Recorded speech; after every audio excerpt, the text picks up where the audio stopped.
Kahit lalo tigit kung ito'y kasalanan, kung ito'y karumihan, kung ito'y mga bagay na parang talikala, kadena, na hindi kami mapakawalan ito. Lord, ikaw lamang ang aming kalayaan. Kung nasaan ang banal ng Espiritu Santo, sabi ng iyong banal na salita, naroon ang kalayaan. Ang katotohanan kapag ito'y naipangaral, ito ang magpapalaya sa amin. Lord, palayain mo kami sa lahat ng mga bagay na ito. At Lord, palitan mo ito ng kapayapaan. Palitan mo ito ng kagaan ng loob, Panginoon. Tulungan mo kami na makita ito sa iyong salita. Makita ito ng aming pananampalataya. Na Lord, nais mong mapagaan ang aming mga kabigatan. Ang aming mga dala-dala. Kami man ay isang inang, ama, kabataan, ano mang gulang, Panginoon, na may pinagdaraanan. Alam namin, may kasagutan ng iyong mga salita. Sapagkat tunay, langit at lupa ay lilipas, pero yung salita, meron kaming katagumpayan sapagkat hindi ito lumilipas, Panginoon.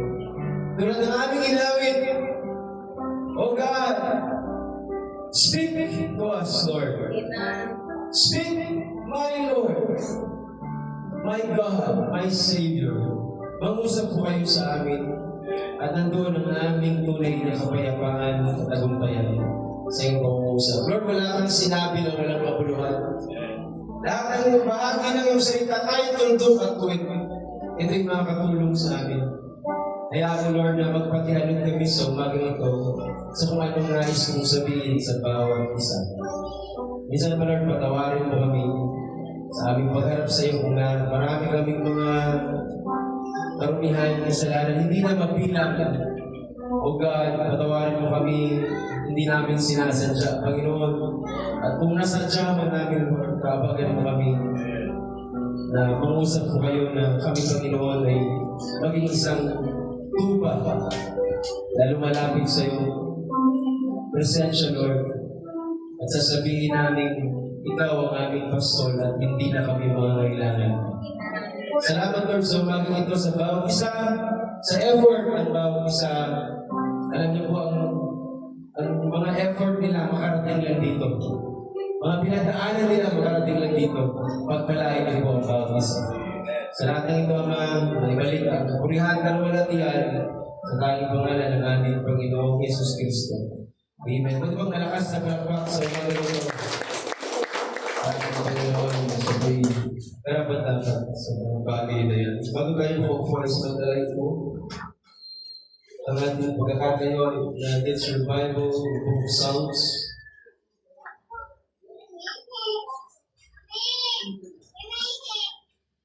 Verse 4. Ang mamaya po ay ating communion. At nandun pa rin ang ating panalangin na pagpalain ng Diyos ang bagay na ito. At iimbitahan natin ang bawat isa na bumalik namin ang alas 6 upang gampanin ang isang napakahalaga at siguradong bagay o ordinansa na iniwan sa atin ng Panginoon. Sa tatlong biyernes po ng ating prayer meeting, ang topic po natin ay bagay na yan. Nais po humingi ng pamahin dahil hindi ko na na-upload yung mga video. Pero praise the Lord kung kayo na po nakakatin ay naging bahagi po ng pag-aranta ang mga gawain na yun. At mamaya po ako ay magtuturo pa rin sa mandali sa bagay na yan. At mamaya pala ay meron tayong potluck pagkatapos ito. Sa biyaya ng Panginoon. And I'm thinking kung I will postpone the meeting later na lang, mamayang hapon na lang. Basta ang simula po natin ay alas 6. And okay. Siguro after the potluck, pwede na tayo magpahinga o gawin ang mga dapat gawin. At mamayang alas 6 in punto, sana po wala nang ulit. Agad maaari nga 5:30 pa lang. Nandito na tayo para may handa natin ang ating sarili At alas 6 ay nagsimula tayo. At mamaya na lang natin pag-usapan ng mga bagay-bagay para tuloy-tuloy na. Okay. Psalm 34, verse 17. Wala PowerPoint. Is following. The righteous cry, and the Lord heareth, and delivered them out of all their troubles.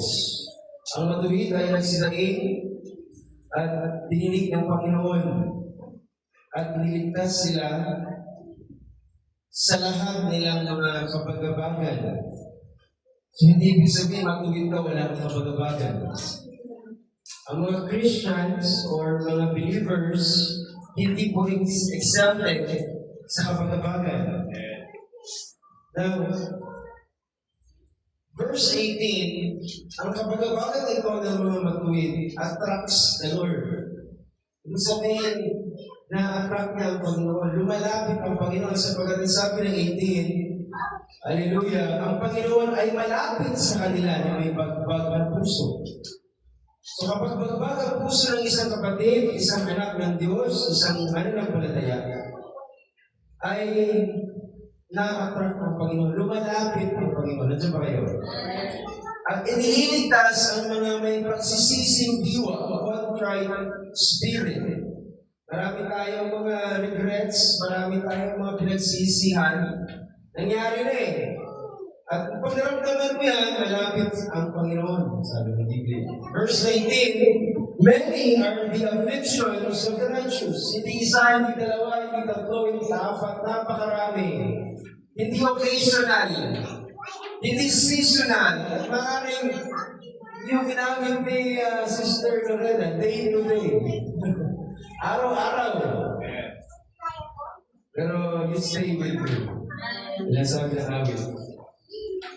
But the Lord delivered him out of them all. Lahat ng afflictions, walang nakakalagpas sa Panginoon. Lahat ng kapagabagan, kabigatan, na dalamhatian ng matuwid sa Tagalog, iniligtas ng Panginoon sa lahat, sabi niya. 20, bago tayo makaupo. Kanyang iniingatan ang lahat ng mga buto. Wala isa man sa mga yaon na nababalik. Pero ang paglinag ng Panginoon. At sa Diyos sa kapurihan sa mga salitang ito, maritan sa ako. So napaka-sarap basahin ang Psalms 34. When I became a believer, this is one of my favorite chapters in the book of Psalms. Okay? Psalms 34. Because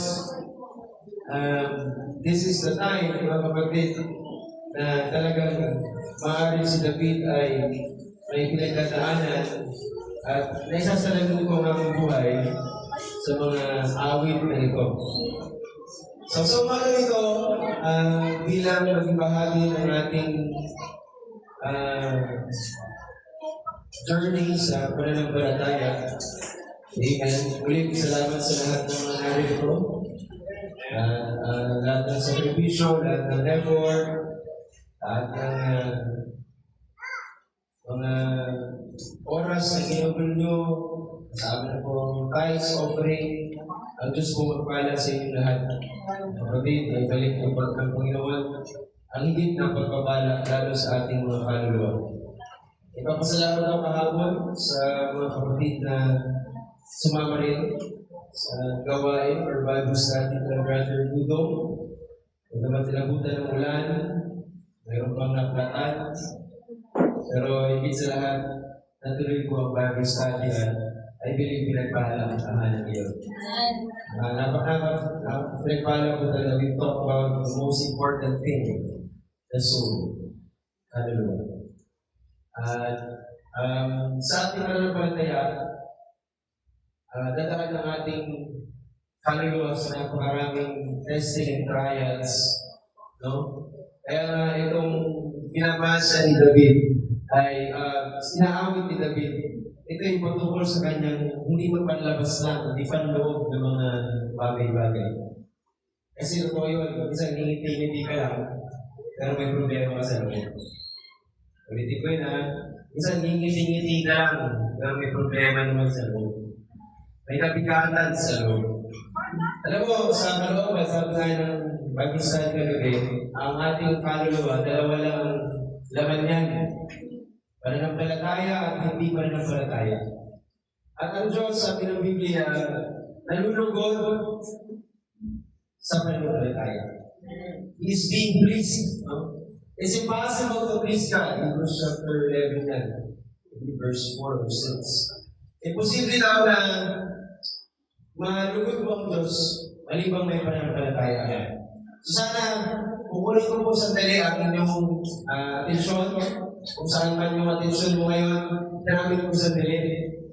Hindi po libre ang karunungan o kapahayagan. Totoo lang.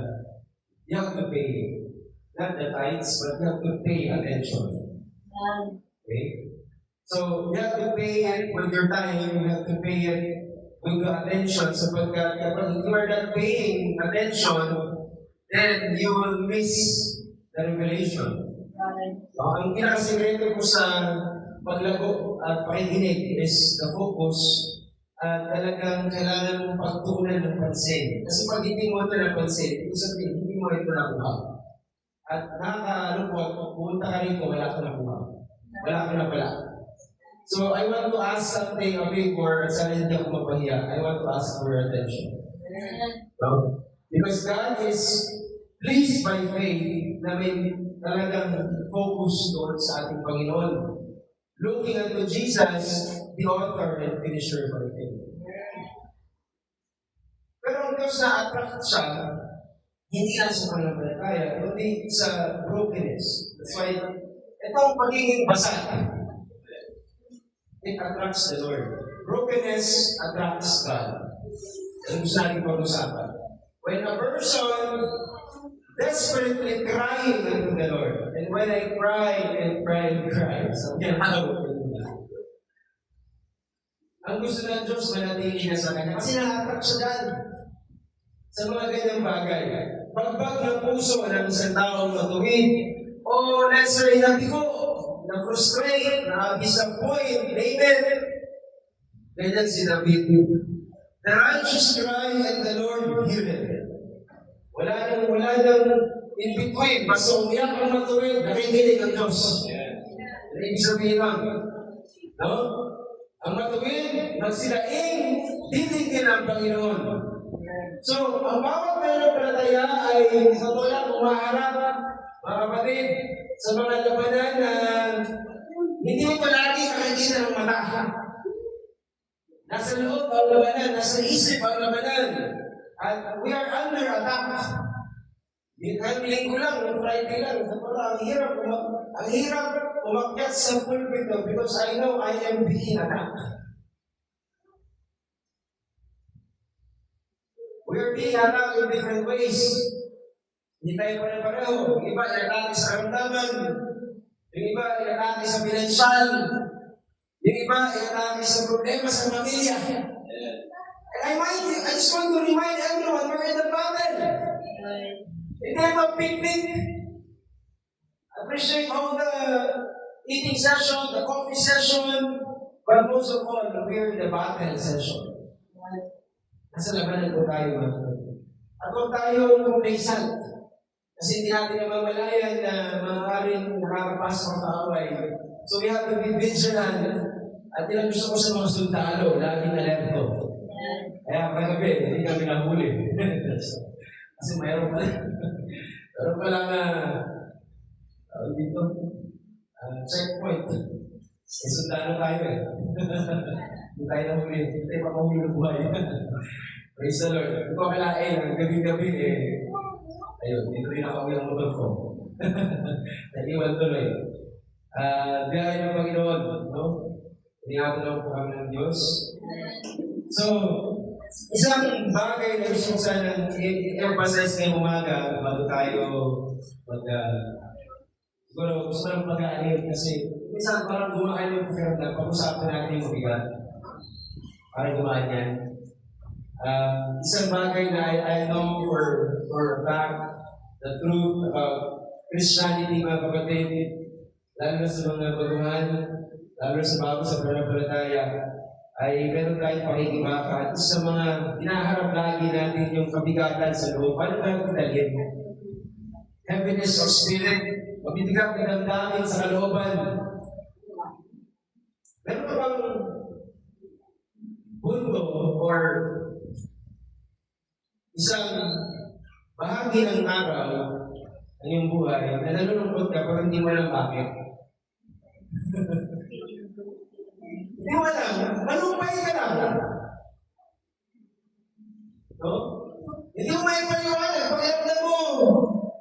Well, para okay ka naman malabas, pero alam mo napakaraming mali sa loob. Sana may kausap ako sa umaga ito. Ang tawag doon kabagabagan. Hindi madaling explain ang kabagabagan. So, melancholy. So, bagbag ng puso, a broken heart, a contrite spirit, yung sinabi din sa King James. At hindi ito nakikita ng lahat ng tao. Hindi na lagi nakikita ng ni pastor o ng diakono o ng sino man. Sabi ko nga, nakahindi ka sa panlabas, pero sa loob, may bigat na tinapasahan, ngunit ang mabuting balita, ano ba kabigatan ng puso, mga kapatid, pasag, o kaya naman, ikaw ay talagang napapayuko na lang, gano'n na lang. Hindi mo na kaya, ang naranasan mo na yan ay isang pagkakataon para makalapit ng gusto sa iyo ang Panginoon. Kaya gusto kong mensahe sa umaga nito.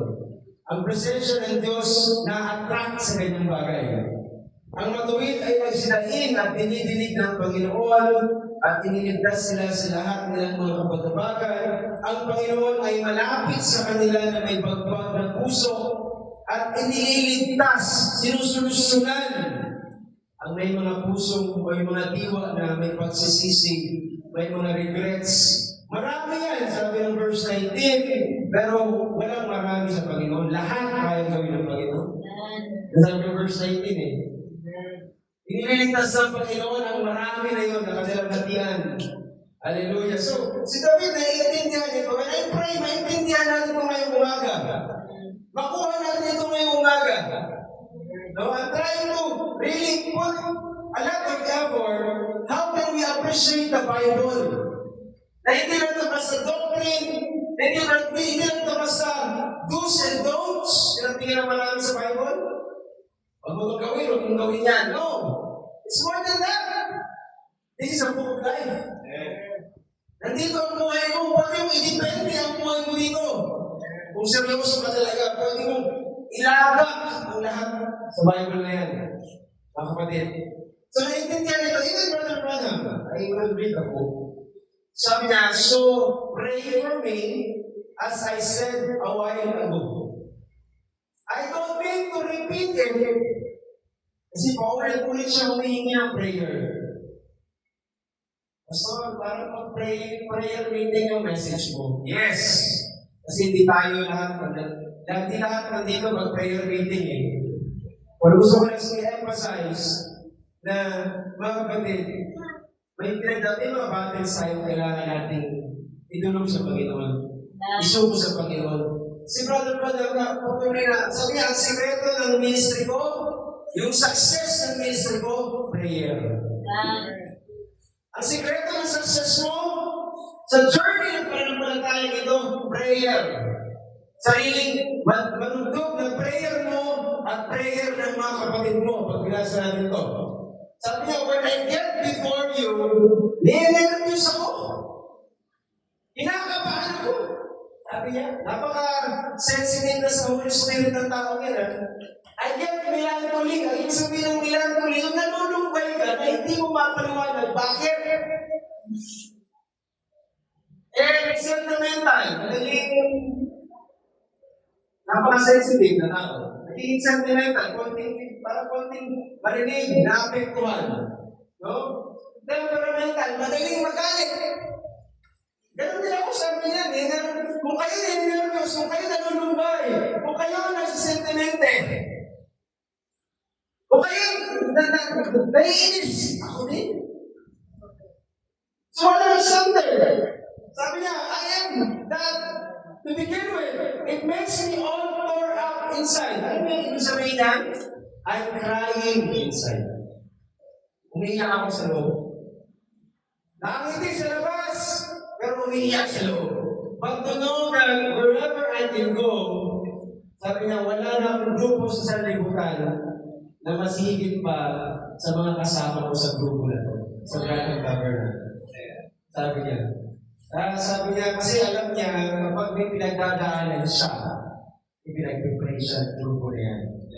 Kaya sabi niya, hanggang maaari, huwag na tayong maghiwa-hiwalay. May God let us be so inseparable that in the kingdom that is to come, may we be there together by prayer. Kasi iba ang grupo na to, iba ang pamilya na to. Tandaan niyo ang pamilya nito. Lagi nito ay para palakasin ka, hindi husgahan ka, ituwid ka, hindi para hatulan ka, itama ka, hindi para itagoy ka. Ano ba yun? Ang grupong ito, hanggang maaari, sabi niya, kung ito din ay makakasama ko sa kanila ng Diyos one day, sana hindi na tayo mag-iwahiwalay pa. Sama-sama na tayo. That's my prayer. So, kailangan natin ang isa't isa. Nasaan ba kayo? No, kung malapit si Lord sa isang taong broken-hearted, kung broken-hearted si brother, broken-hearted si sister, at nagsama-sama ang mga broken-hearted, well, lalo na, pag 2 or 3 gather together in His name, lalo na ng Diyos. Amen? Yan ang pangako ng Diyos eh. Sabi niya, the Lord is nigh. No? Malapit ang Diyos. Kaya, in the midst of this brokenness, marami na tayo mga basag na puso sa umaga nito, may pangako ang Diyos, hindi siya malayo. He's not far away. He's not absent. He's not deaf. Hindi siya bingin. Hindi siya nakakalimot. No? He's nearer than we think. Siya mas malapit sa iniisip mo. Tingnan mo, ganyan lang malapit sa Lord mo, mas malapit siya sa iniisip mo. No?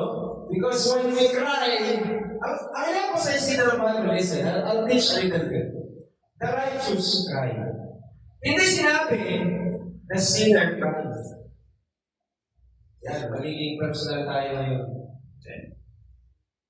Hindi sinabi ng Diyos na ang makasalanan umiyak. Ang sinabi ng Biblia na titingin agad ni Lord is yung matuwid na umiyak. Okay.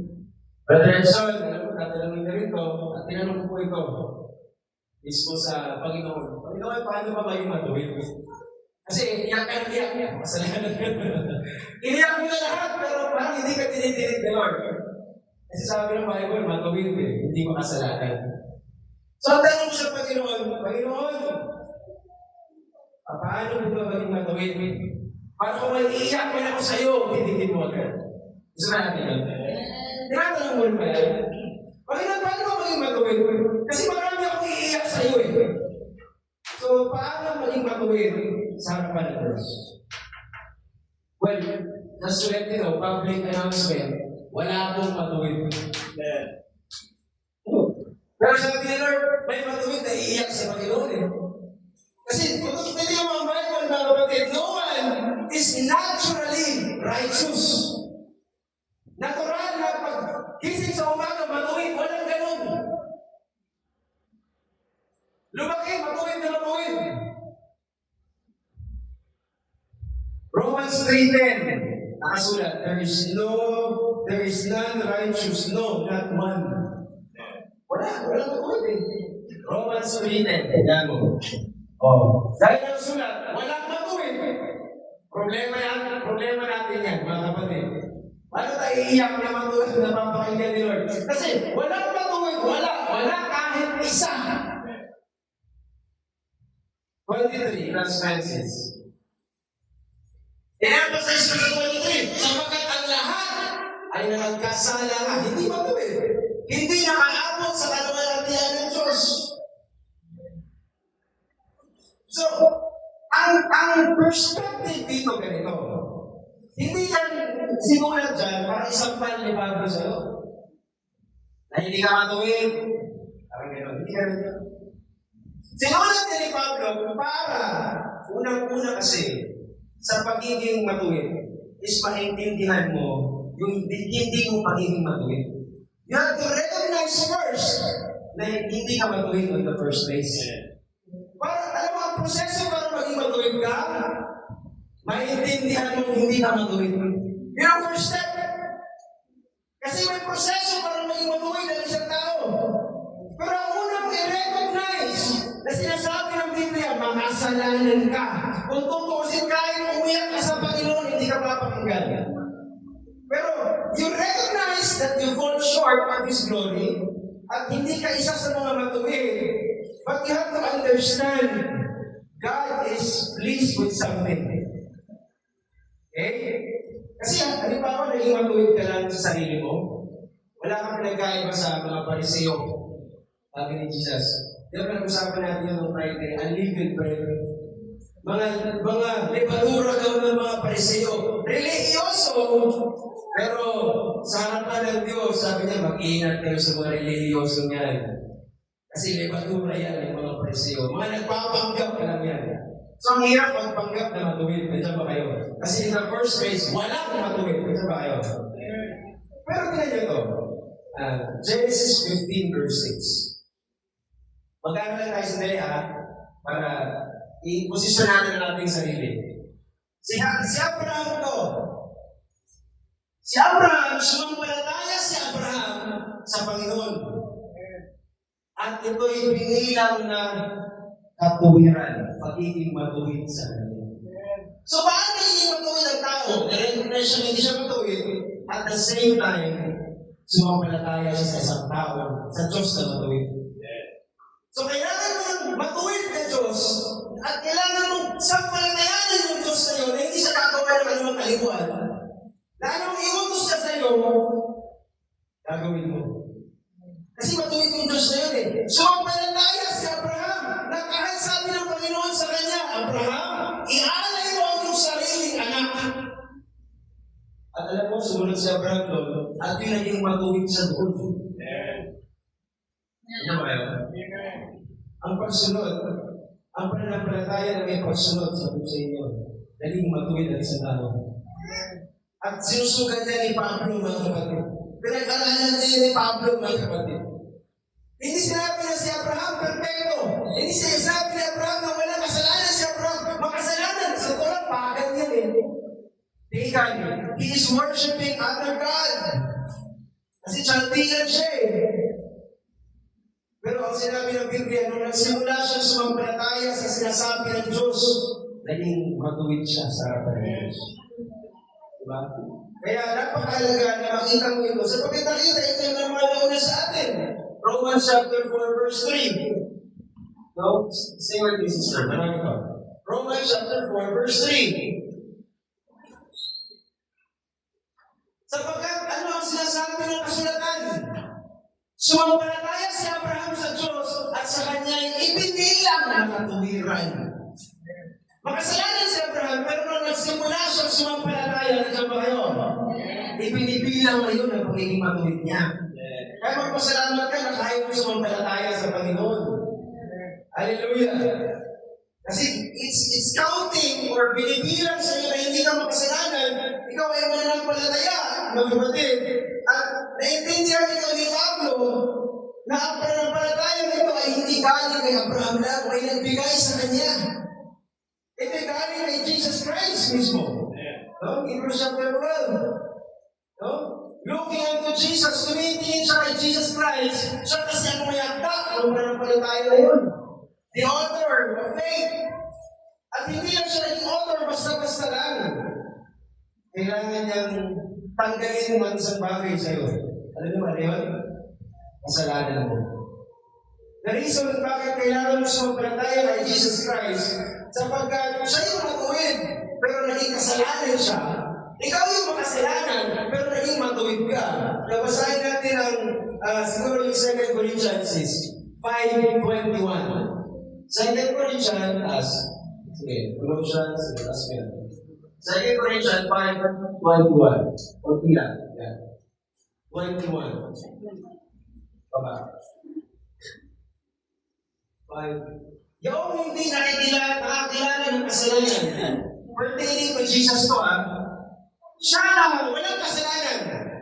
ay inari niyang may sala siya dahil sa atin na makasalanan. Wala siyang kasalanan, matuwid siya, pero naging kasalanan siya or naging may kasalanan siya dahil sa atin. Alam mo yung ginawa niya? Nung kinuha niya lahat ng kasalanan natin sa Kalbaryo, lahat ng kasalanan natin napunta sa katawan na yun. Kung totoo siya, walang kasalanan ng katawan na yun. Pero nung kinuha niya yung kasalanan na yun, yung katuwiran naman niya, yung pagiging matuwid niya, tayo'y maging sa kanya yung katuwiran ng Diyos. Naging katuwiran naman. Ano mo tawag doon? Yung swap. Sinakainit ng swap. Yung kasalanan ni Jesus, yung kasalanan mo, napunta kay Jesus. Yung katuwiran ni Jesus, napunta sa iyo. Kaya ganun na lamang natin, pinapasalamatan ng Diyos. Wala kang sariling katuwiran, wala kang sariling pagiging matuwid. Ibinigay kasi yan ni Lord nung kinuha niya yung kasalanan mo at namatay siya sa krus ng Kalbaryo. Saan naiintindihan natin yan? Hallelujah. So tayo yung makasalanan, namatay yung matuwid para sa atin. Yung matuwid, naging kasalanan, at yung makasalanan, naging matuwid. Lahat yan nangyari sa natawag ng Calvary Swap. So pag nakikita mo yung duguan ng Jesus Christ, that is you. Supposedly. Supposedly, ikaw yan. Ito ba kayo? Pero ginawa niya yun para sa iyo. Kaya ganoon na lamang na ang tao, hindi siya mabubuhay sa kanyang sariling paningin lang, kundi according to the Bible, tayo daw ay mabubuhay by faith. The just shall live by faith. Romans 1:17. So, ang kaulugan kasi ng just, matuwid eh. Matuwid na tao to.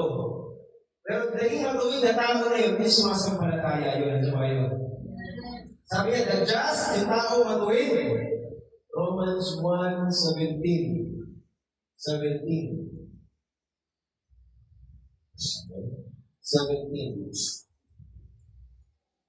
Sapagkat dito, ang katwiran ng Diyos ay nangyayari mula sa pananampalataya hanggang sa pananampalataya, faith to faith. Dahil ng sulat, ngunit ang ganap, matuwid, ay mabubuhay sa pamamagitan ng pananampalataya. Mas mabasa mo yan sa Habakkuk, sa Old Testament.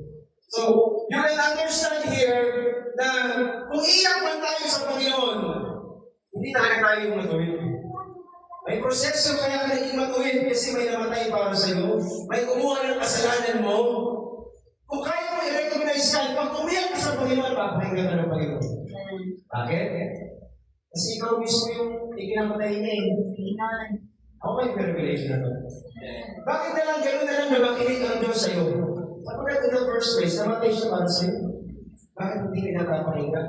On the first place, naniniwala ka sa kamatayan niya sa krus ng Kalbaryo. Bakit hindi ka niya papakinggan? Ikaw ang dahilan kung bakit siya naghirap.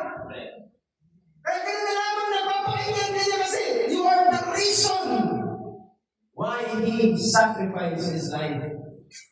Kaya hindi ka niya, ang Calvary para sinasabi ko, simula pa lang yun na ginagawa ng Panginoon para sa iyo. Patuloy lang i-address kung ano man yung pangailangan mo. Nandiyan pa kayo. Hallelujah. Sabi sa Amen. Now, hindi ito sabihin na naniwala ka na, sumampalataya ka na, Amen, tapos na. Well, hindi mo siya matuwid, tapos na. Merong, ang tao, ang pagiging matuwid o katuwiran ng Diyos, magpuproduce siya ng katuwiran din. John, 1 John chapter 3 verse 7. 1 John chapter 3 verse 7. Mabuti kong mga anak, tinawag niya tayo na, huwag kayong madaya kanino man. Ang gumagawa ng katuwiran ay matuwid. Gaya niya na matuwid. So kung meron kang katuwiran sa iyong buhay, nanampalataya ka, gumagawa ka ng matuwid na bagay. Hindi ka matuwid by the group that you belong. Kasi matuwid ang mga brothers, automatically matuwid lahat ng brothers. Hindi. Isa-isa tayo. Kung meron ang katuwiran ni Kristo, tinanggap mo yung matuwid na buhay ni Kristo, kung ano ang puno, yung bunga. Meron kang katwiran na ipoproduce, mga kapatid. So, tutuloy natin, una, i-recognize mo na ikaw ay hindi matuwid, makasalanan ka. Pagkatapos, tulad ni Abraham, sasampalataya ka na ang Panginoon ay anumang banggitin, anumang nasa salita ng Panginoon, ito ay katotohanan, yun si Amen, like Abraham. Amen. Mare-recognize mo na ang pananampalataya na ito'y galing sa Panginoon. Galing ito sa author of faith, which is Jesus Christ. And then, you will receive Christ, atonement na hindi ito sadyang binigay lang na parang, ito, kung matuwid ka. Hindi, pinaghirapan niya yan. Sabihin ko sa'yo, para maging matuwid ka, at para pag umiyak ka, marinig ka, namatay siya para dyan. Hindi ka basta, sa wala, maraming mga prayer sa Bible na hindi pinapakinggan. Basta kayo mabuhok sa atos. Katulad na lang ng example ng Friday. Si Brother Branham nanalangin, di ba? Pero hindi siya pinakinggan. Pero ang dami, libo-libong prayer ni Brother Branham pinakinggan. Pero bakit yung panalangin na hindi pinakinggan?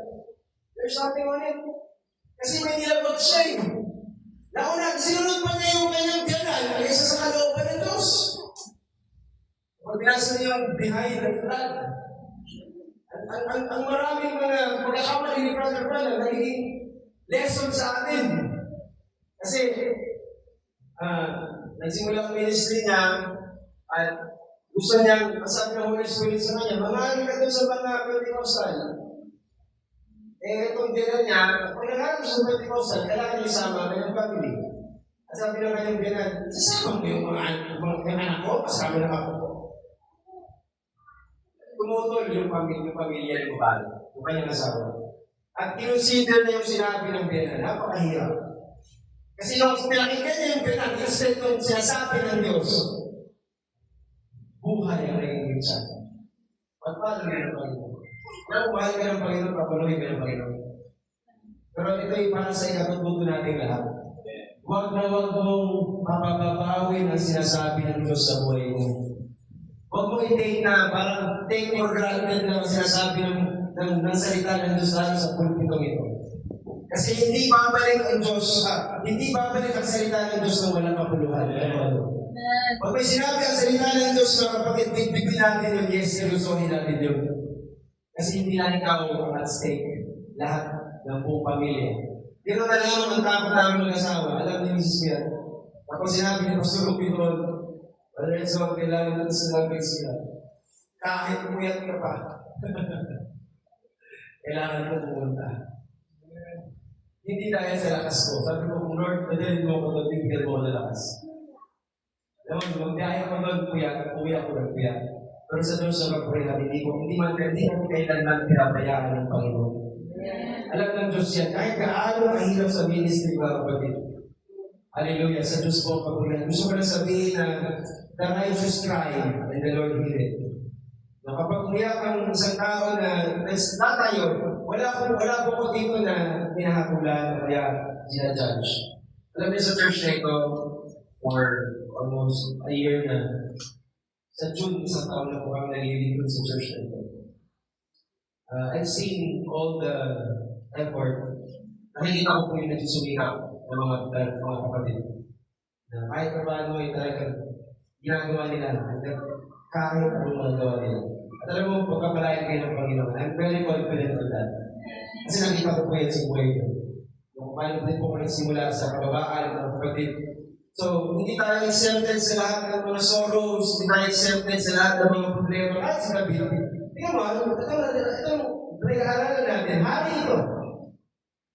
Propeta ito. And actually, he is a man after God's own heart. Gusto mo maintindihan ang puso ng Diyos? Tingnan mo si David.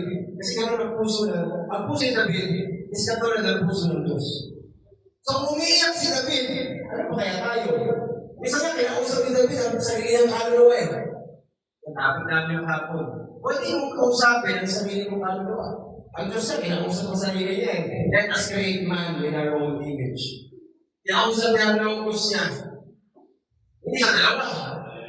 Hindi sa dalawang Diyos na lalagay natin ang tao ayon sa ating wangis. Kung dalawa siya, ayon sa ating mga wangis. Hindi, image lang eh. Hindi siya images. Let us create man in our own image, hindi images. Na claim ng mga Jehovah's Witness, dalawa sila, nag-uusap sila. No, kinakausap ng Diyos ang sarili niyang katawan kasi walang katawan ng Diyos. Kinakausap niya ang sarili niyang karunungan. Kasi si David, kinausap niya ang sarili niyang kaluluwa. Hindi dalawa si David. Kasi gano'n din ang Diyos, may kaluluwa din ang Diyos. May spirito ng Diyos. May katawan din ang Diyos. At ang bilang marami, tatlo yan, dalawa yan, hindi po isa lang yan. Pagdaan natin, Psalms 34, read that is Psalms 42, verse 5. Psalms 42, verse 5. Bakit ka nalulumo o kaluluwa mo? Nakakusap niya kaluluwa niya. English and Francis. English and Francis. And why art thou cast down? Nalulumo yung kaluluwa. Pinakausap niya kaluluwa. Tinignan yung kaluluwa niya. Yung sarili yung mismo pagkatao niya. Bakit ka nalulumo? Why art thou disquieted in me? Hope thou in God. Sinasabi niya sa kaluluwa niya, walang palataya pa. So, pwede mo ba kausapin ang sarili mo? Hindi ka pala nasisiraan pa gano'n. Ano, kinakausap niya yung sarili niya. Ako, patay. Isa gano'n, di ba? Hindi mo. Sa Bible, kinakausap niya, ini-encourage niya ang sarili niya. Kasi dumating sa punto na mga counselor ni David kumalikot sa kanya. Warriors niya kumalikot sa kanya. Buong bayan ng Israel kumalikot sa kanya. Ang tawag sa kanya, rejected king. One and only rejected king. Pero sabi ng mga tao, wala na siya kakampi. Pero alam mo sino kakampi niya? Yung sarili niya ng Diyos. Kasi kinausap niya yung sarili niya. Sabi niya, hindi pa ako nauubusan. Meron pa akong kaluluwa ng sumasampalataya. Kaya kinausap niya ang sarili niya, in-encourage niya ang sarili niya, at praise the Lord, nakapaawi siya sa tulong ng Panginoon. Nandiyan ba kayo? Kahit na si Elijah, umiyak din yan eh. No? Elijah cried. If David cried, Elijah cried. No? Sabi ng prophet, and I thought of Elijah, who went out here and sat by the brook Cherith and was fed by the ravens. He closed the heavens and it wouldn't rain. Napaka-makapangyarihan ang salita ni Elijah. Alam mo yung sinabi niya na huwag umulan, hindi umulan eh.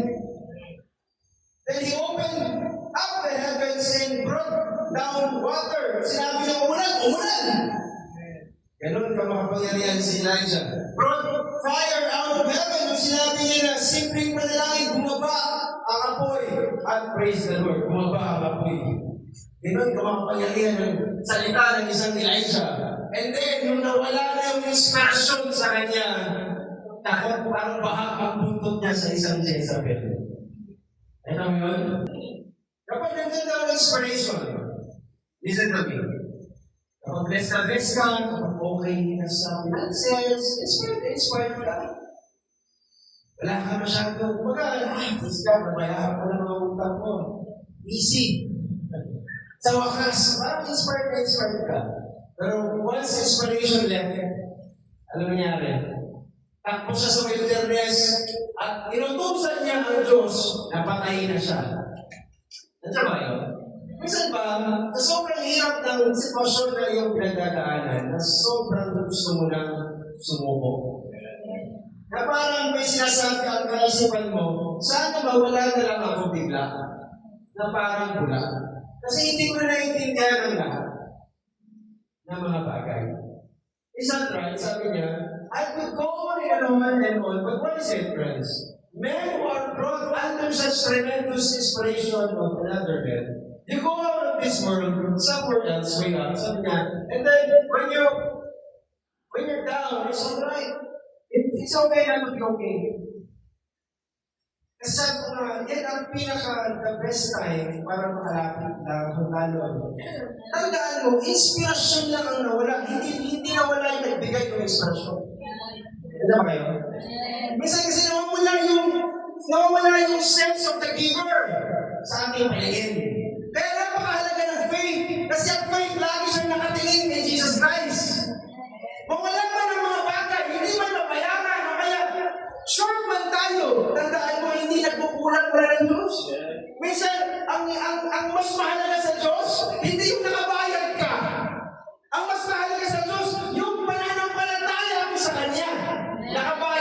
bigla ka namang alis. Di ba? Okay ka na sa buhay mo, bigla ka namang lakwan sa linggo-linggo, wala ka sa church. Di ba? Sometimes, yun ang mas mahalaga sa Diyos, yung pananampalataya mo kaysa sa anong meron ka sa material. Kasi ang Lord mismo, ang Lord mismo, is after your spiritual life. Kasi ang spiritual life mo, yan ang mas permanente versus temporary money, temporary achievements, temporary cash and salary. I understand that. I've been there, mga kapatid. Pero kung ako, sabi ko sa Panginoon, Lord, bigyan mo ako ng trabaho na mapakiling ko lang kita. Bigyan mo ako ng trabaho, Lord, na hindi ako absent ng Sunday. Nirequest ko yan. And God is so great. For 13 years, I served the Lord on that company. Clark, mga kapatid. At ang Diyos na napakabuti. Kasi kung tapat ka sa Panginoon, mas tapat siya sa iyo. Simulan mo yan sa mga kapatid, no? Sa pagtawag sa Panginoon, I understand, sabi nga ng Bible, Amen. Si Elijah, parang tayo din ang tawag ng simple. Nagpapabayan ng ako, pero sinasabi ng Biblia, si Elijah, katulad lang din natin. Walang pinagkaiba sa atin. Kung nalalambot kami sa problema, lalo din ang mga propeta noon. Pero nagbago ang Diyos. Siya pa rin noon ngayon magpakailangan. Hindi pa rin nagbabago ang Panginoon. Kung hindi niya binabayaan ang mga nauna sa atin, hindi niya pabayaan, lalo-lalo sa huling panahon. Mabigat ba ang mga problema natin? Harapin natin after this Sunday, another Manic Monday, another challenges, another testing and trials, and I tell you, God is after your faith. Hindi niya lagi ang pananampalataya mo ako na. Kasi sa pagbabalik ng Diyos, ang hanapin niya, hindi magandang bahay. Hindi kotse ang hanapin niya. Meron mo siyang kotse. Hindi yung galing mo sa anumang skill ang hanapin niya. Ano ba trabaho? Hindi naman ang anumang negosyo. Sabi ng Biblia, sa pagbabalik ng tao, may pananampalataya pa sa masusubukan. Yun ang hanapin niya sa atin. Church of Morones, ang hanapin niya hindi magandang church. Hanapin niya is faith sa Lord ng church. The character of Him. The beauty of the church is the character of the people. The beauty of the church is the faith of the people. No? Kaya mo hinayaan niyang mamatay lahat ng anak ni Job. Para mapatunayan na si Job ay sakdal sa harapan niya. Tingnan mo yung grabe. Job cried unto the Lord na isa-isa na mamatay. Tinagalan siya ng finances, tinagalan siya ng family, tinagalan siya ng resources. At wala siya magawa kundi umiyak sa abo. Umupo lang siya sa abo. Kasi yun yung siya. Abo ako galing, abo ako babalik. Abo na lahat, Lord. Isa may mga believers, Brother Branham. Linggo-linggo na lang, yung believers ng Brother Branham. Si Job, nasa abo. Kaya sabi ng mga membro niya, Brother Branham, kailan ba mapatayuin si Job sa abo na yan? Hanggang maintindihan niyo na ang Diyos ni Job, Diyos natin ngayon. Kasi hindi nag-end si Job sa abo. No? Nung naiintindihan ni Job kung anong dahilan bakit siya nagkaganon, ay talagang nagpara siya ng lubos ng Panginoon. Right? Nung naiintindihan niya na hindi pala source ng, hindi pala yaman. Isa sa pinakamayaman sa panahon ni Job. No? Pero inalis si Lord yun para patunayan kay Satan, kay Satanas, na hindi talaga dahil blessing lang ang dahilan bakit nalilipot si Job sa atin. Ang tingin kasi ng marami sa atin, listen, kaya ka nagilipot kasi marami ng blessing na tinatanggap. O sabi ni Satanas, alisin mo yung blessing niya, alisin mo yung bahay, alisin mo yung mga anak niya, mga pasaway, alisin yan. Tingnan mo lang, pagliling mo lang kapag yan. Tingnan mo, isusumpa ka niya ng upaan. Parang challenge siya si Lord. Pero tandaan mo, natimbang na ni Lord lang. God is in control. Amen. At pinatunayan lang noon na si Satan, bago siya may gawing anumang bagay sa buhay mo, nagpapaalam mo na siya. Tama? Hindi ginawa niya malimang, sige, ibang si Lord, sige, gawin mo. Pero ang buhay niya, hawak yan. Pwede mong gawin lahat, pero ang buhay niya, hindi mo pwedeng galawin. Alam mo, ganun tayo sa ating pananampalataya, mga kapatid. So Job cried, and at the end, nagkaroon ng doble pa tinanggap sa Panginoon. Ito ba kayo? Hindi nagkulang ang Panginoon sa kanya, kundi doble pa. Ang binigay ng Diyos, sabi niya kasi, ang Diyos ang nagbigay, ang Diyos ang babawi. Pagpalain, or pagpalain ang pangalan. Blessed be the name of the Lord. Napakahirap, malaman natin ito ngayong umaga, mga kapatid. Even the Lord cried. Namatay ang kanyang kaibigan, si Lazarus, sa Gethsemane. Think about it, even God Himself cried, kneeled in Gethsemane. So my point here, in the greatest man of God, experience emotional struggles, huwag tayong masurprisa. Huwag kang masurprisa. Kung marami kang mga kakaharapin pa. Hindi kasi issue dito na, the issue is not, we cried. Walang masamang umiyak. Wala sa Panginoon. Ang issue minsan, kanino ka iiyak? Facebook, nung ka iiyak. Social media, sa libutan ka iiyak. Wala nang problema umiyak ka sa kaibigan mo. Siguro mo lang hindi maritas yan, ha? Kasi yung iyak mo, mo yan, doon sa Pangasinan. Lilipat yan kung saan-saan. Pero sinasabi ng Biblia, ang isang matuwid iyak sa Panginoon. Iyak mo sa Panginoon na God hears the cry of the children. God hears our cry. And that is a comfort. No? May mga prayer tayo na nakala mo in-ignore ng Lord, pero hindi ka in-ignore ni Lord. Ayaw kong itagak yan sa bato, mga kapatid. Ano mang iniyak mo, amen. Pinanalangin mo sa Panginoon, walang isang luha kung iniluha mo sa Panginoon na nasayang mo. Only God can understand the tears that we have cried, mga kapatid. Isa nababasa ako ng Genesis. Nadaanan mo si Higar. Nadaanan niyo ba si Higar? Sabi niyo nga, Hagar. Babae siya, lalaki. Lalaki?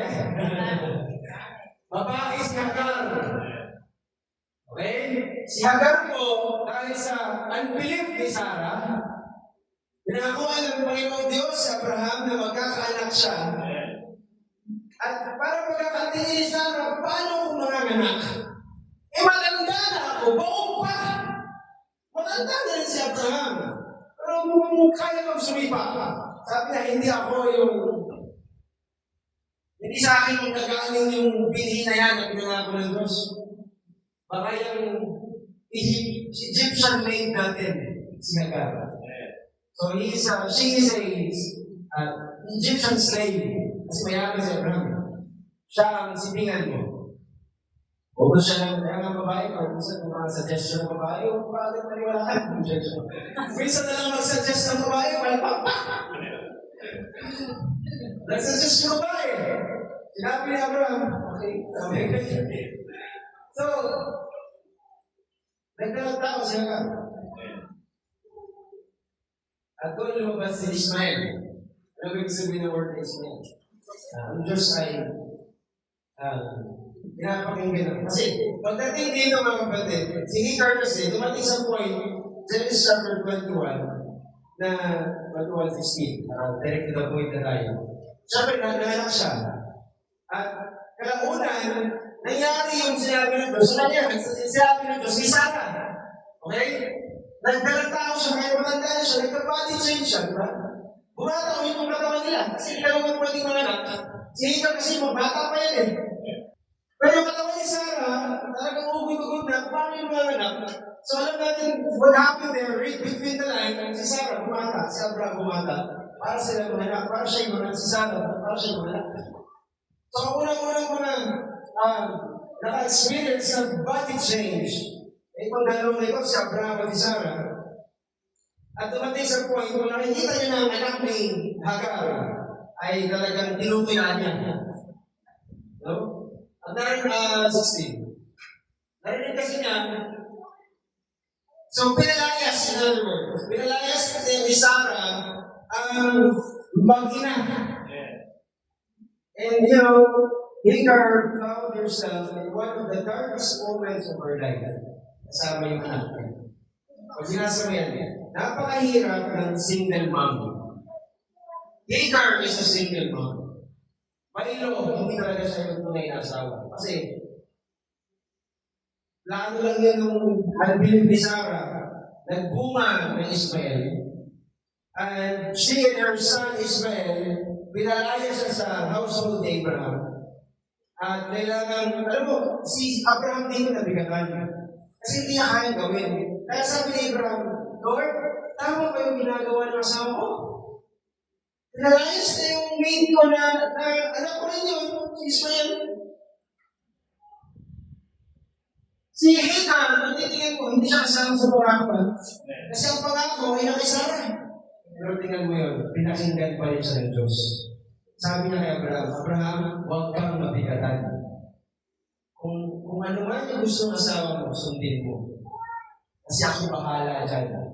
Papalayasin yan, pero huwag kang mag-alala. Pag umiyak yan, papakinggan ko. Kung hindi kasali nga sa pangako, kaya ano pa kaya yung masali sa pangako? Kasi tingnan mo yung nangyari sa... Ang masama kasi dito, mga kapatid, nung pinalayas na siya, ang dalang nila, ang dalang nila tinapay, tubig. Ito may pagkakalapit mo sa tubig at tinapay lang, and later on naubos yung supply. And listen to me, if you're a mother, ang hirap ng sitwasyon na ikaw bilang single mom, makikita mo na unti-unti nangihina yung anak mo. Kasi wala nang resource, wala nang makain. Kaya pagdating ng system, kung pinakita ko sa'yo, yung mga unang naubos sa tapat niya, na ang layo ay isang nagpos ng pala sa pagkasinasabi niya, kasi layo nila pinalaya sila Wala na sila sa sampahin ni Abraham. Sabi niya, huwag kong makita ang kamatayan ng bata kasi nangihina na si Ismael. Pamatayin niya ang bata. Umiyak siya, Panginoon, naubos sa tapat, at nag-iiyak, umiyak. Yan ang sinasabi. Bilang single mom, bilang sabi nga ng Bible, ang mga widow ay single mom, malapit yan sa Panginoon. Kaya nga totoong religion, basahin ko yung James, is dalawin ng mga balong sa atin. Kaya totoong religion, walang religion na tinataboy ang mga balong. Ang totoong religion, niyayakap ang mga single mom, mga balong. So, praise the Lord. Umiyak si Hagar. No family, no friends, no chocolate, no food, no water, and as much as I say no hope. Pero umiyak siya sa gitna ng disyerto, at habang umiyak siya, napili niya walang nakikinig. May nakikinig. Ang Diyos nakikinig. Genesis 21:17. At narinig ng Diyos ang tinig ng bata. At tinawag ng anghel ng Diyos si Hagar upang mula sa langit at sa kanya'y sinabi, think of it isang nanay na kinakausap directly ng angel of the Lord. Kung sinabing angel of the Lord, that's God Himself. Ang angel of the Lord, that's Him in the form of an angel. No? Sabi na ano ka, Hagar, huwag kang matakot sapagkat narinig ng Diyos ang tinig ng bata sa kinalalagyan. Nakikita ng Diyos ang paghihirap ninyong dalawa. Kasi ang iyak ni Hagar, ay iyak kasi yun ang anak niya. Hindi niya kayang makita ang anak niya nagkakaganon. And God heard. Gusto makita niya sa 17. Narinig ng Diyos. Hagar was not part of the church.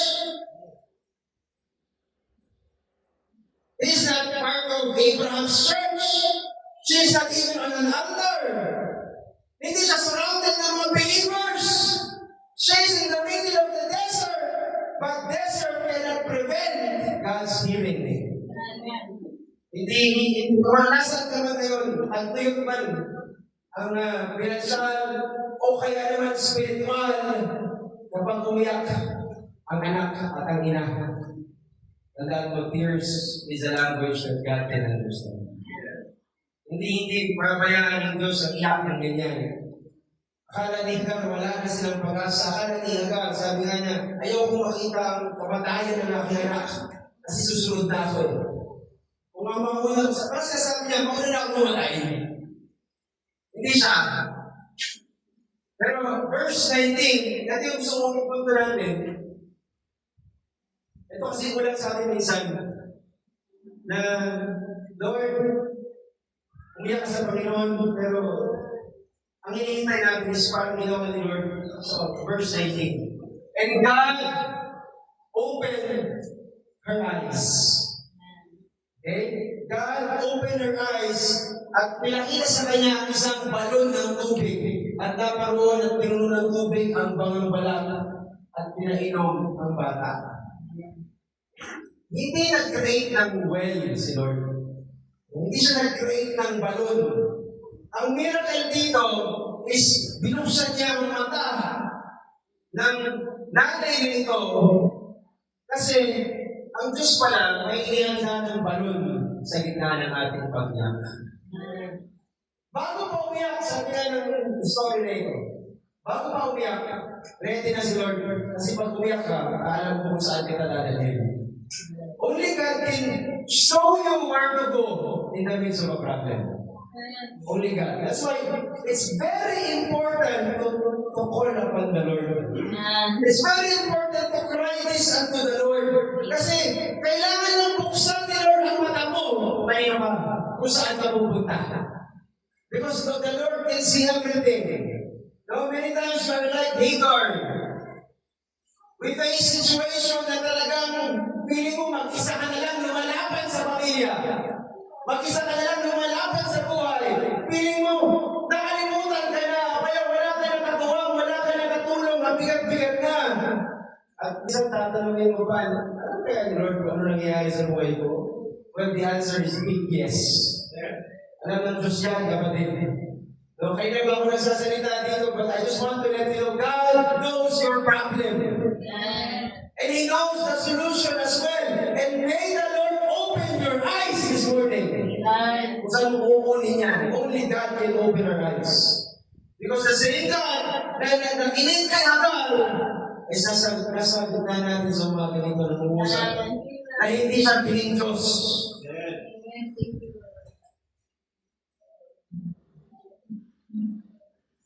Ang sagot ni Lord minsan, hindi immediate. Hindi agad-agad. Alam mo, pwede naman yan na paglabas pa lang nila Hagar. Suprayan na agad ng tinapay eh. Okay ba? Gusto ni Lord, pwede naman na hindi na umabot sa punto na naging na yung bata eh. Pero bakit hinayaan ni Lord? Kasi gusto ng Diyos umiiyak tayo sa Kanya. Isang bagay na makita mo, hindi kapatid na gusto ni Lord na parang pinapahirapan ko. Bakit? When someone cry unto the Lord, it promotes dependence. Sabi mo nga, dependence. Saba, dependence. Sa Amerika, uso doon yung kwarto ng mag-asawa, iwalay sa kwarto ng bata. Hindi po gusto yung nasa kwarto ng mag-asawa yung bata. Yung una, nasa kabilang kwarto.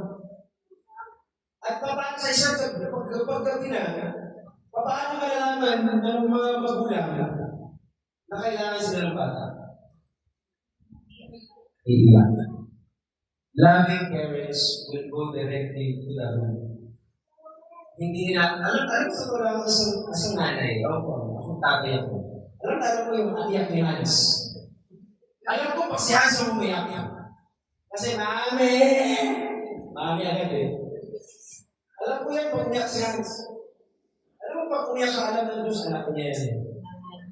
Pag umiyak ka sa Panginoon, alam ng Diyos, ikaw yan, umiyak ka. Okay, di ba? So, huwag natin iisipin that God ignores our cry. When God hears our cry, God acts. Nung umiyak ang Israel na pinahirapan sila ng mga taskmaster na then He sent Moses for deliverance. Hindi bigyan ang Diyos sa umagang ito.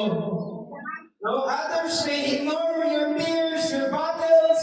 Others may not understand your pain. But heaven, the Lord never misses any cry you made in silence or in the middle of the church service. When you cry is never lost in the air. God knows it, mga kapatid. It reaches the throne of God. Kahit si Hannah na umiyak siya, ang hirap na sitwasyon ni Hannah. Ano ba yun? No? Hannah is talagang, from the message ni Bible, the desperation. Because he is broken-hearted. Ang hirap kasi nang wala kang anak. Kasi Hannah hindi mag-anak. And Hannah knew it was like a very burden na hindi maintindihan ng marami. Sa maraming taon, hindi siya nagkakaanak. At sa Israel, ang isang tao na walang anak, sumpayan, nahihiyan. Because the womb of a woman is the bedding ground of life. So kailangan siya ay magkaanak. Kaya ganoon na lamang ang panalangin niya nung magkaroon siya ng anak. Desperate cry. Ang sabi ng 1 Samuel 1 verse 10, she was in bitterness of soul. Napakapait na kanyang kaluluwa and prayed unto the Lord and wept sore. Now, this is my point this morning. In the midst of pain, he did not run away from God. Nung siya yung masakit na ang nararamdaman niya, ang tao na sinasabi na yung tao. Hindi siya umalis sa proseso ng Diyos. Nung masakit na, he is in pain. Doon pa siya mas lalong lumapit sa Diyos. Sa ganun tayo. Kapag hindi natin kaya, huwag na matatamay ang iyong pangako panata na sambahin ng Diyos. Kasi nung hindi niya kaya ang naranasan niya, hindi niya kaya ang mga bagay-bagay, punta sa the church. At yun siya umiyak sa Panginoon. And even yung pastor doon sa Eli, hindi siya maintindihan. Kasi pag pinasa mo yung 13, masaya mo yung 13. No? Si Hannah nga nagsasalita sa kanyang puso. Ang kanya lamang mga labi ang gumagalaw. Sabi ni Eli, yung pastor, lasing na. Ang aga-aga, lasing na agad. Una na kanyang tinig, hindi na nilinig ka. Akala ni Eli, ang hirang aga-aga. Hannah, naglalasing ka. Kung hindi siya maintindihan, that's what I'm telling you. Maraming believer, hindi lang yan sa fellowship, pero hindi mo alam. May gabi ka na. Kung ano ba tama mong gawin, like Hannah. Even people misunderstood her, God understood every silent prayer she made. Mga panalangin niya na kaya verse 19 sabi niya, no? At sila ay bumaga, sumabas ng Panginoon, bumalik at umuwi sa kanilang bahay, sa Ramata, at nakilala ni Elkanah si Hannah, na kanyang asawa, at inalala siya ng Panginoon. Ito yung umiyak. So naalala siya ng Panginoon, hallelujah, na ang Diyos na kapatid. Alam niya yung mga panahon na umiyak ka.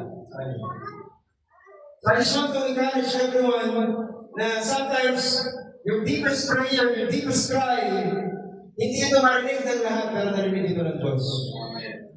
Hindi ko alam how to overemphasize it. Hindi mo yan masabi, hindi mo yan mabigkas. Mabigat lang talaga pakiramdam mo, pero ang Diyos hindi manhid. Kapag umiyak ka sa Kanya. Kahit na nung dumadaan si Jesus Christ, meron isang Bartimaeus, sumisigaw sa Kanya, Lord, Son of David, sabi niya. Mark 10:47. At ang sabi ng 48, marami nagpapatahimik sa Kanya, huwag kang maingay. May mga ganun, no? Manahimik ka nga, dahil Bartimaeus, bulag ka nga, ang ingay-ingay mo. No, pinagbigaan siya, kasi sinisigaw niya sa Jesus tulungan mo ako, Lord, nabag ka sa akin. Ang sabi niya, maraming gustong manahimik siya. At kung pinagbawalan siya, lalo siyang sumigaw. Lalo siyang umiyak. Ikaw na anak ni David, bakit ka sa akin? At tingnan mo yung iyak niya. Tumigil si Jesus. Hindi siya nilagpasan ni Jesus. Pass me not, O gentle Savior. Hear my humble prayer. Ano mo pangailangan? Once the Lord feel what you feel. Iniyak mo eh. Mararamdaman ni Lord na hingin ko yan. And I tell you mga kapatid, hindi niya palalabasin yung pagkakataon na mapagsilbihan kayo. Remember, kung hindi siya sumigaw, hindi siya nag-effort, hindi ito si Jesus, kung ito si Jesus, tinanginan siya, and you know what happened, di ba? Pinagaling siya ni Lord. He's no longer a blind Bartimaeus. God opened, like Hagar, binuksan din yung mata niya, physically. Kasi nakakita itong yung bulag na ito. So 1 Peter 5:7, I'm almost done now. Casting all your care upon Him, for He cares for you. 1 Peter 5:7. Pwede sabihin ng mga jablo, huwag ka na mag-pray. Hindi ka naman pinapakinggan yan. Pero tandaan mo, ang 1 Peter 5:7, inyong ilagak sa Kanya ang lahat ng inyong kabalisan, lahat ng inyong kabigatan, sapagkat kayo'y pinagmamalasakit niya. You know, God cares for you. God cares for this church. There are times na hindi mo kayang i-address lahat ng mga problema ng church. Pero higit sa lahat, it doesn't mean I don't care. But napakadami ng bisyan, Pastor niya, but most of all, kung meron mo kayong mabigatan at hirap niya sa Panginoon, then God cares for you. Gagawin lahat ng Pastor niya na ma-address lahat. But most of all, kung ano man pagkukulan ng mga kapatid, nawa ang Diyos na magsublay yan sa buhay. Kasi ang nagsulat mga kapatid, si Hannah, si Bartimeo, si Hagar, lahat ng yan mga kapatid, is example in the Bible na whenever everything is not going well, be strong and cry to the Lord.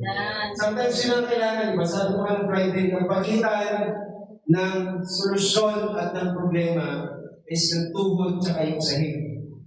Iyak mo sa Panginoon kung may pagkakataon, no? Kasi ang gusto ni Lord, dumepende ka sa Kanya. Dependence. No? A broken heart attracts the presence of God, not because God enjoy with our suffering. Enjoy siya nakikita yung brother birthday na nagsasuffer. Hindi ganun. Ang gusto niya makita na, itong anak ko na to, sa kanyang basag na puso, kaya niya dumepende sa akin. Kasi expert ako dyan. Hindi mo alam ang expert sa Lord, mali pa na lang dumepende ka sa Kanya. When everything is not enough, God is enough. God is enough. Hallelujah. So that's the message this morning, mga kapatid. Many are the affliction. Hindi ko alam kung gano'ng karami yan. Pero kaya ang solusyon ni Lord lahat yan. Kaya wala pa tayong accepted. Ang kami kasi minsan talaga sinisira ang mga plano natin. Tandaan mo, ang kaaway, John 10:11, nandito para magnakaw, pumatay, manira. Walang magnanakaw na papasok sa bahay na walang laman. Pag pumasok ang magnanakaw sa isang bahay, isang sign yun na maraming laman ng bahay. The reason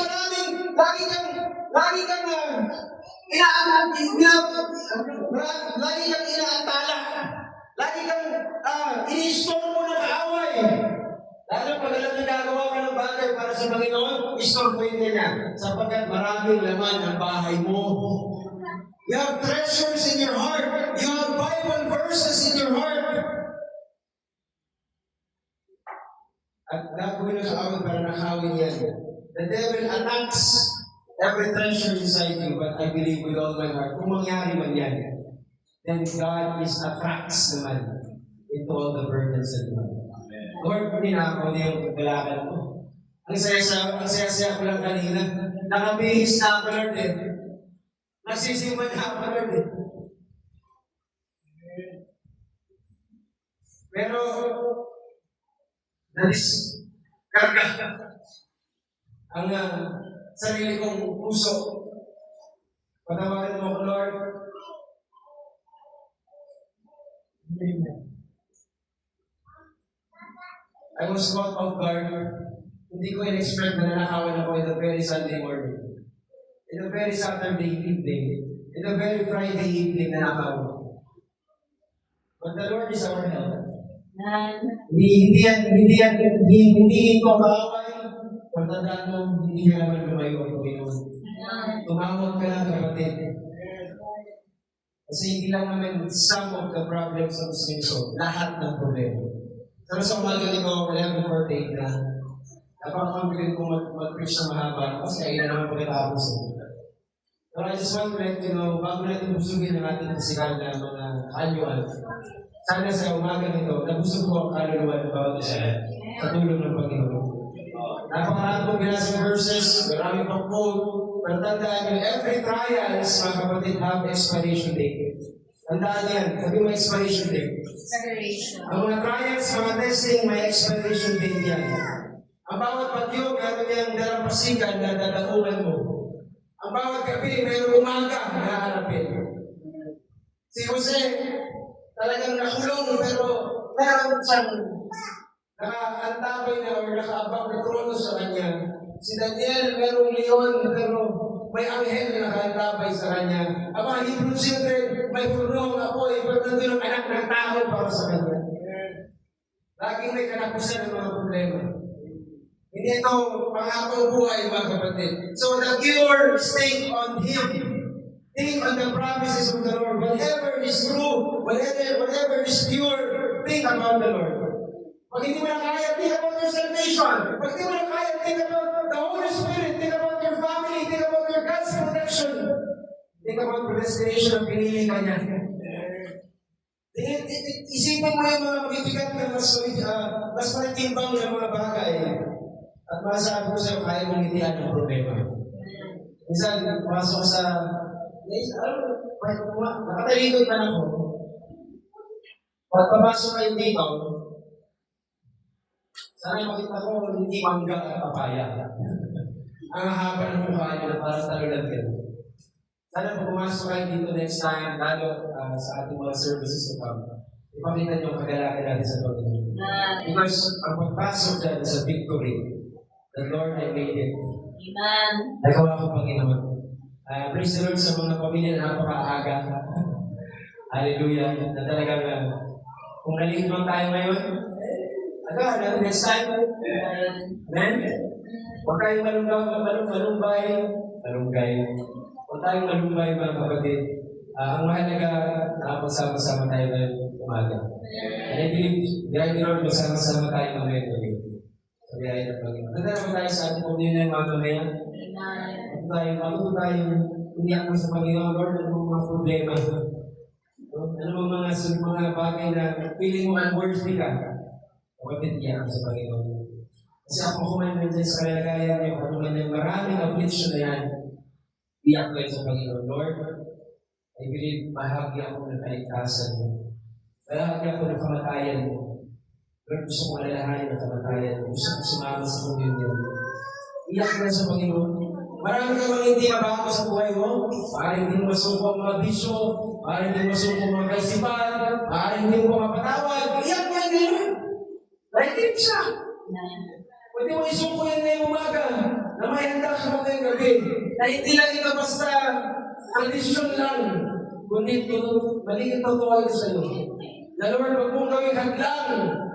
Yung mga sinasabi ng ibang tao, kung ano man yung desisyon ko, kung mag-desisyon man ako para sa communion, Lord Supper, and food washing mamaya, it's about me and you.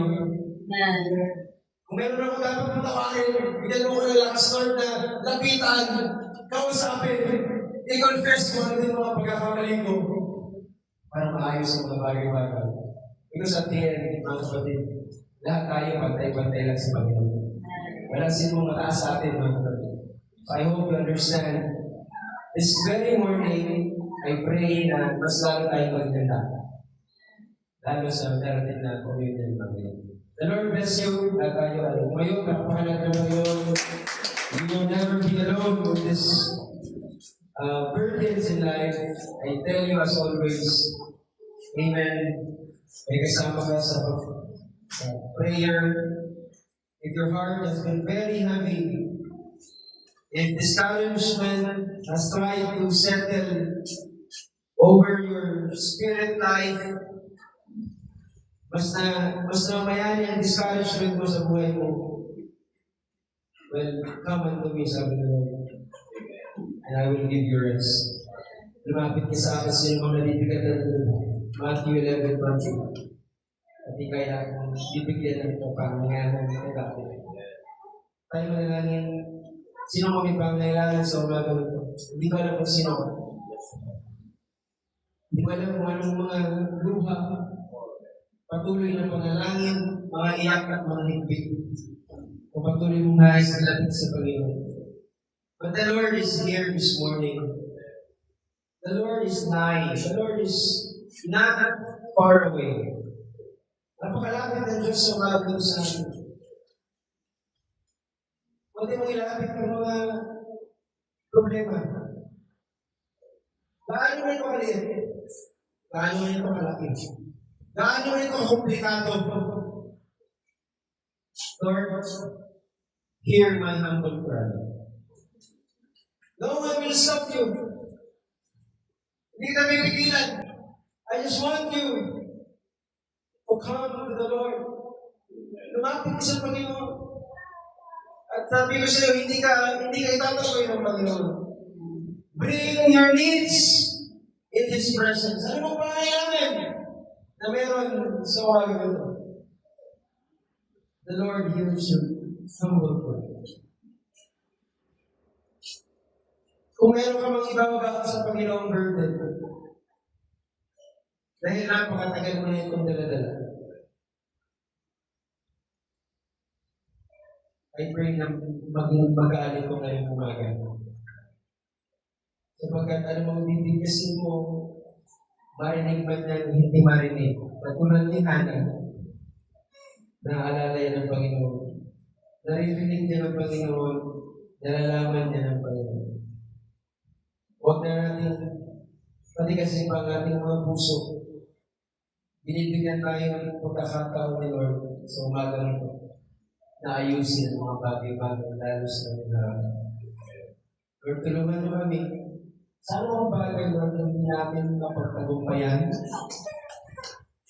Tulungan mo kami, Lord, na mapagtagumpayan natin. Lord, we don't want to be a hypocrite before you na nagkukunwari nagpapanggap lang. But Lord, here our very soul, ang tunay na kami, ang tunay namin pagkatao, na siyang tunay, Lord, nakaharap sa iyo, na siyang tunay na sumasampalataya, at siyang tunay na nakikita sa iyong harapan, ang tunay namin pagkatao. Kung meron mong mga karumihan, Panginoon, meron mong mga kahinaan, Panginoon, meron mong mga bagay na alam namin, nagkulang kami. Lumapis kami. Dahil sa aming natigas ng puso, Panginoon, ibinababa namin sa iyong harapan, Lord. Many are the affliction of the righteous. Marami kaming mga kapigatian, kadalamhatian, regrets. Bakit namin yung nagawa? Bakit ko yung nagawa? Lord, patawarin mo. Patawarin mo kami. Kaya Lord, linisin mo ang aming mga puso sa umaga nito. Tulungan mo kami na kung kami man po, Panginoon, ay may nais na mapagtagumpayan, alam namin hindi namin ito kaya sa aming sarili namin. Lord, kailangan ka namin Panginoon. Kaya tinatawag ka namin sa umaga nito, Lord, upang magampanan ang iyong banal na Espiritu Santo ang matagal nilang gustong gampanan na siyang nakampi ng bawat isa sa amin. Maging kakampi namin, na sabi ng Scripture, an advocate.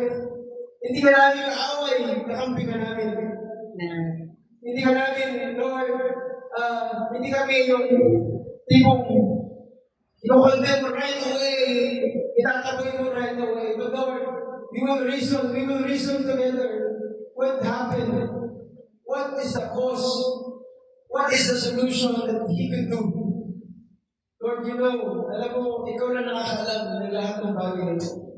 Gaano man ito kasimple, gaano man ito kakomplikado. Pero ang taong sumasampalataya, walang imposible sa taong sumasampalataya. Lord, tulungan mo kami na ang aming pananampalataya ay may sentro ng patuloy sa iyo. At Lord, matagpuan mo kaming matuwid sa ugali ito na sumasampalataya sa iyong mga salita. Salamat, Lord, sa krus ng Kalbaryo, sa pagkatunay na itong ginawa mong sakripisyo. Ito naging tunay na sa din. Bakit nakakatawag at nagkakaroon ng kapuliran sa inyong harapan. Salamat, Lord, sa dugo na iyong inihalay para sa akin. Sa iyo mauwi ang ipunan, pasalamat, binabalik na namin, Lord, sa pangalan namin, Panginoon Kristo. Amen. Pagpapalan natin ang Panginoon.